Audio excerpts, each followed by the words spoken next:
Greetings all! Today, we will be examining the uncommon dark fighting type Pokemon Scraggy, the Shedding Pokémon, and its relatively rare evolution, Scrafty, the Hoodlum Pokémon. Scraggy and Scrafty are reptiles, with disproportionately large and incredibly thick skulls that serve as one of their primary means of attack, adorned with a small sprig of crest material as Scraggy that will eventually develop into an impressively large series of crest ridges when they evolve into Scrafty. This crest serves as both a weapon of power and a status symbol for their evolution, as the Scrafty with the largest crest in a gang is more often than not the leader of that group.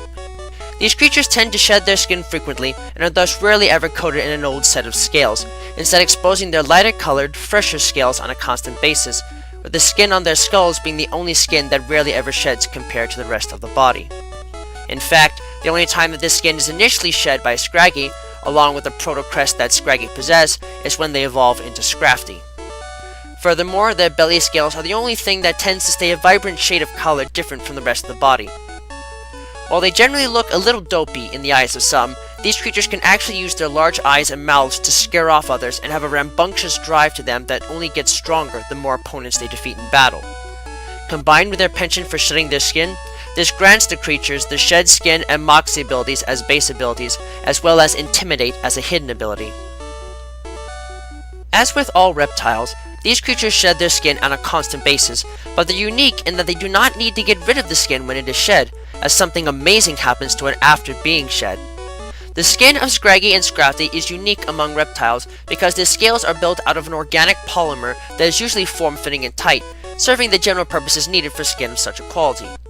However, when it is shed and the inside layers of material are exposed to the open air, the polymers unwind somewhat and become surprisingly elastic and rubbery, granting the shed skin elastic properties that are not normally observed in such material, as well as making it a status symbol, as saggier shed skin garners more respect from their peers. This shed skin is shown to be able to absorb the kinetic energy from physical blows and reflect energy-based attacks to some degree, making it a surprisingly effective shield against damage. Because of this, Scraggy and Scrafty always carry their shed skin around with them and effectively use it as clothing, allowing them to protect their otherwise soft skin and take a surprising amount of punishment, which is highly reflected in their overall stats. Scraggy on their own have decent defenses for a Pokemon of their type, but Scrafty are where this skin truly shines, as while Scrafty have below average HP, attack, special attack, and speed stats for both a fully evolved Dark type and a fully evolved Fire type Pokemon, both their base defense and special defense stats are well above average, so much so that they possess the highest base defense stat out of all Dark type Pokemon and the highest base special defense stat out of all non-legendary fighting type Pokemon, tied with Gallade. As such, these creatures can certainly take a severe beating and more than prove themselves to be a useful tank that can take a lot of damage while dishing out a decent amount in its own right, though it is noted that they still have to pull the skin up to the necks for it to work as a defensive shield, thus putting them at a disadvantage against quick-footed opponents that can get the drop of them before they can promptly react. It is worth taking a look at the natural powers of Scraggy and Scrafty for a moment, as the odd mix of Dark and Fire type attributes requires an explanation. As far as being Dark types, these creatures are classified as such for two main reasons. From an offensive standpoint, while the only Dark type attacks they learn naturally are Feint Attack, Payback, and Crunch, they are able to channel negative energy effectively enough to utilize these moves with ease, barely working their bodies into doing so. This grants them a needed boost in available energy that helps to amplify the power of any Dark type attack they may know. Secondly, the elastic skin that they use for defense has been noted to store negative energy in the layers of skin comprising it, granting it unique elemental properties that completely block out psychic energy and granted the other defensive attributes associated with the Dark type.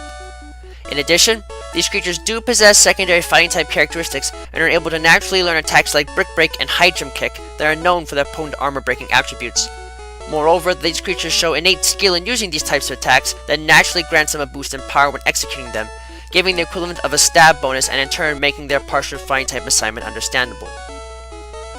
Scraggy are fairly social creatures amongst their own kind and wander around lazily in groups for most of their life, eating whatever food they come across. While they pay little heed to their own kind, when confronted by a different life form, Scraggy tend to be incredibly headstrong and will willingly take on challenges of all shapes and sizes just to prove their power, even if such a challenge puts them in dire straits against an opponent that they are clearly outmatched against. They can still be quite friendly under the right circumstances, but this nature can prove to be a serious problem in trying to raise them, as Scraggy will dominantly rely on their leer technique and headbutt attack as their primary form of strategy in battle, even if they have better and more effective moves available to them. On the one hand, this makes at least some sense as their skulls are incredibly thick even for such a young entity,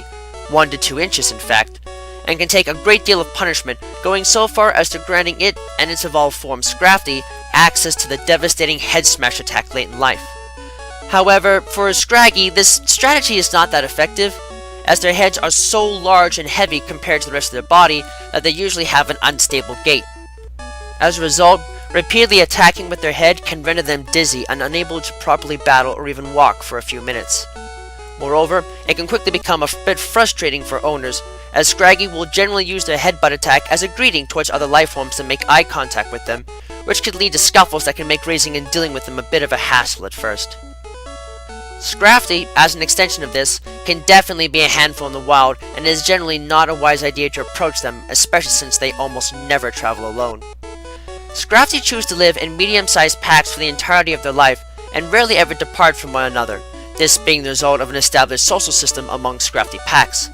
This kind of social structure has had more than its fair share of influence in places like the Unova region, as it is strongly believed that their lifestyles and social relationships served as the influence behind the establishment of the greaser subculture in the 1950s, even if that particular term wasn't used until the 1970s, in particular connecting with their rebellious yet somewhat carefree existence. In the wild, Scrafty will gladly gang up on anyone foolish enough to enter their territory, which they never stray from their entire lives, taunting them by spitting at them before delivering full-fledged beatings until the offender decides to leave, or offers them a food bribe for safe passage through their territory. While they can be incredibly rude and aggressive towards other lifeforms, Scrafty nonetheless show a softer side of themselves in the company of family and friends, caring for them and their territory with meticulous detail and devotion that makes them admirable from that perspective. The leader of each pack uses their large crest and mannerisms to keep constant control over the rest of the pack, but the role of leader is treated with a level of respect and understanding not often seen in gangs of their sort, allowing for the prevention of ready dissent over scuffles with other members. While they can put their crest and skull to good use in battle, Scrafty prefer to use their strong legs as their primary weapons, delivering high jump kick attacks strong enough to break concrete blocks, oftentimes surprising their opposition in the process and leaving them unguarded against subsequent strikes. Scrafty as a whole are generally honorable creatures and will accept a loss as a loss, but if they feel that they are losing unfairly, they will spit bursts of acidic saliva from their mouths as a last resort, hoping to temporarily blind or daze the opposition until they have enough time to escape the unfair situation.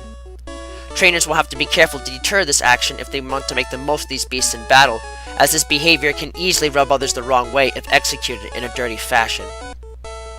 Despite not being among the most offensively gifted of Pokemon in any way, Scraggy and Scrafty are useful walls that can use their elastic and rubbery shed skin to great effect in battle, giving them the time needed to make the most of their otherwise meager offenses. It may take some time to get used to their headstrong nature and constant need to take down opponents to feel satisfied, but if these hurdles can be overcome, they can be reliable partners that can use their powerful attacks to put the hurt on others that dare to get in their way.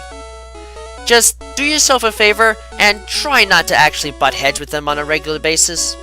Being a little angry at them and confronting them about it is fine, but it won't do you much good to compare head strength and come away the loser from the confrontation, especially if it comes with a massive headache or something even worse.